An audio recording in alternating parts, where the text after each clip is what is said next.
Hi welcome to my channel. இன்றைக்கி என்ன recipe பார்க்க போகிறோன்னு பார்த்தீங்கன்னா, இன்றைக்கி வந்து ரசப்பொடி எப்படி பண்ணுறதுன்னு தான் இன்றைக்கி நான் கூட ஷேர் பண்ண போகிறேன். இது ரொம்ப ரொம்ப ஈஸி பண்ணுறது. நீங்கள் வந்து ரசப்பொடி வந்து கடையில் வாங்குறதுக்கு பதிலாக நீங்கள் வீட்டிலையே உங்கள் கையால் அரைச்சி ரசம் வைக்கும்போது அதோட மனமே ரொம்ப சுவையாக இருக்கும். ஸோ நீங்கள் வீட்டிலே பண்ணி வச்சுக்கிட்டிங்கன்னா ரொம்ப நல்லது. நீங்கள் கடையில் வாங்க வேண்டிய அவசியம் கிடையாது. இது பார்த்திங்கன்னா நம்ம இன்றைக்கி செய்கிறது வந்து ஒரு 1.5 கப் அளவுக்கு நான் செய்ய போகிறேன். இது செஞ்சு நீங்கள் ஏர்டைட் பாக்ஸில் போட்டு வச்சுக்கிட்டிங்கன்னா நீங்கள் அப்பப்போக்கு யூஸ் பண்ணிக்கலாம். ரொம்பவும் அதிகமாக செஞ்சிடாமல் கொஞ்சம் கம்மியாக செஞ்சுக்கிட்டிங்கன்னா அப்பப்போக்கு நீங்கள் வந்து ஃப்ரெஷ்ஷாக அரைச்சி செஞ்சுக்கலாம். ஃபஸ்ட்டு வந்து அதுக்கு தேவையான பொருளெல்லாம் பார்த்துடலாம். ஃபஸ்ட்டு வந்து 1 கப் வந்து கொத்தமல்லி விதை எடுத்து வச்சுருக்கேன்.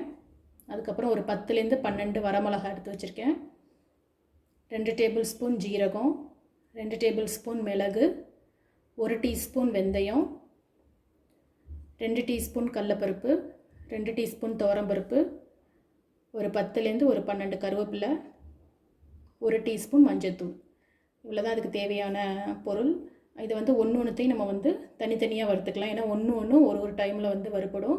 நம்ம ஒன்றுத்தையும் தனியாக வறுத்து எடுத்துக்கலாம். ஃபஸ்ட்டு வந்து இது மாதிரி ஒரு நான்ஸ்டிக் பேன் எடுத்துக்கோங்க. எடுத்துகிட்டு அடுப்பை பற்ற வச்சுக்கலாம்.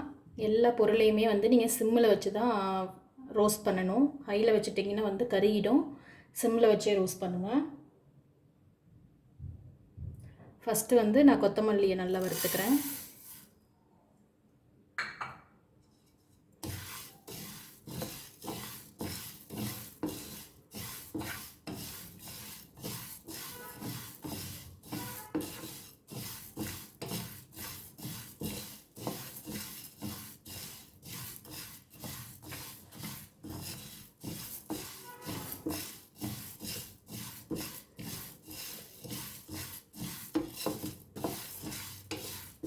நம்ம வந்து என்ன தான் நம்ம வந்து கடையில் வந்து விதவிதமாக பொடி வந்துட்டு நம்ம வாங்கி செஞ்சாலும் நம்ம கையால் வந்து வறுத்து அரைச்சி செய்கிறத அந்த டேஸ்ட் வந்து எதுலேயுமே கிடைக்காது. ஸோ வந்து கொஞ்சம் அலுப்பு பார்க்காம நம்ம வந்து அரைச்சி வச்சுக்கிட்டோம்னா நம்ம சமைக்கும் போது நம்மளுக்கே ஒரு சந்தோஷமாக இருக்கும். நம்ம செஞ்ச மசாலாவை போட்டு நம்ம வந்து குழம்பு வைக்கிறோம் அப்படின்னு சொல்லிட்டு.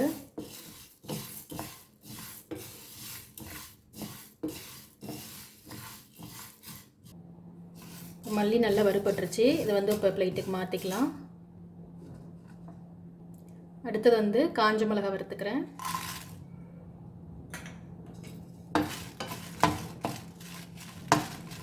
எல்லாத்தையுமே சிம்மில் வச்சு நீங்கள் வந்து ரோஸ்ட் பண்ணுங்கள்.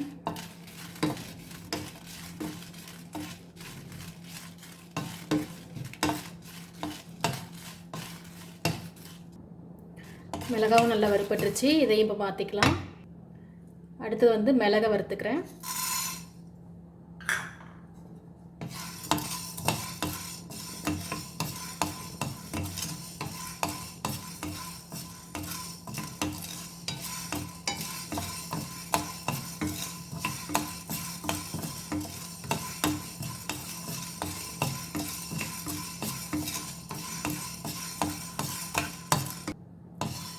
மிளகும் நல்லா வறுபட்டுருச்சு. இதையும் நம்ம பிளேட்டுக்கு மாற்றிக்கலாம்.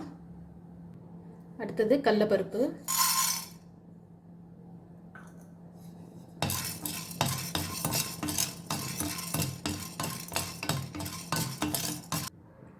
கடலப்பருப்பு நல்லா வறுபட்டுருச்சு. இதையும் இப்போ பிளேட்டுக்கு மாற்றிக்கலாம். அடுத்தது துவரம்பருப்பு, இதையும் வறுத்துக்கலாம்.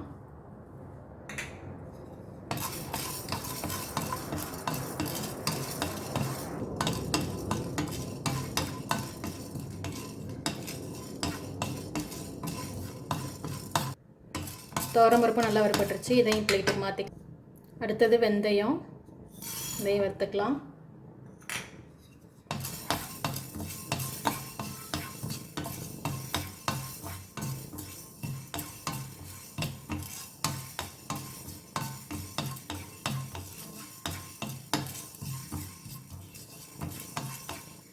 வெந்தயமும் நல்லா வறுபட்டுருச்சு.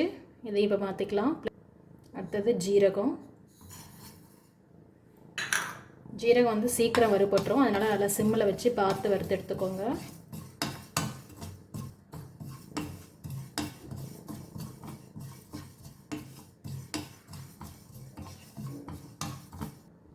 ஜீரகமும் நல்லா வறுபட்டுருச்சு. இதையும் பிளேட்டுக்கு மாற்றிக்கலாம். அடுத்தது கருவேப்பிலை, இதையும் வறுத்துக்கலாம்.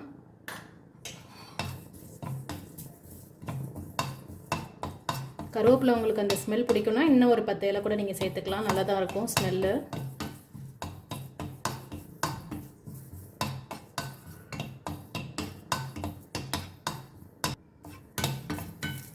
கருவேப்பிலையும் நல்லா பவர்பட்டுருச்சு. இதையும் பிளேட்டுக்கு மாற்றிக்கலாம். கடைசியாக நம்ம மஞ்சள்தூள் வச்சுருக்கோம்ல, அதையும் சேர்த்துக்கலாம். அதுக்கப்புறம் ஒரு டீஸ்பூன் வந்து பெருங்காயத்தூள் வச்சுருக்கேன், அதையும் சேர்த்துக்கலாம், சொல்ல மறந்துட்டேன். இது ரெண்டுத்தையும் நல்லா அந்த மணம் வர வரைக்கும் நல்லா ரோஸ்ட் பண்ணிவிட்டு அடுப்பை நீங்கள் ஆஃப் பண்ணிவிட்டு கூட நீங்கள் இது பண்ணலாம். இதையும் பிளேட்டுக்கு மாற்றிக்கலாம். அவ்வளோதான். இப்போ நம்ம எல்லாத்தையுமே வறுத்தாச்சு. இதை நல்லா ஆற வச்சுட்டு அதுக்கப்புறம் நம்ம வந்து கிரைண்ட் பண்ணிடலாம். நான் உங்களுக்கு இதை நல்லா ஆறினதுக்கப்புறம் அரைச்சோடனே நான் காமிக்கிறேன். இது எல்லாமே நல்லா ஆறிடுச்சு. இப்போ நம்ம மிக்ஸி ஜாரில் போட்டு அரைச்சிடலாம்.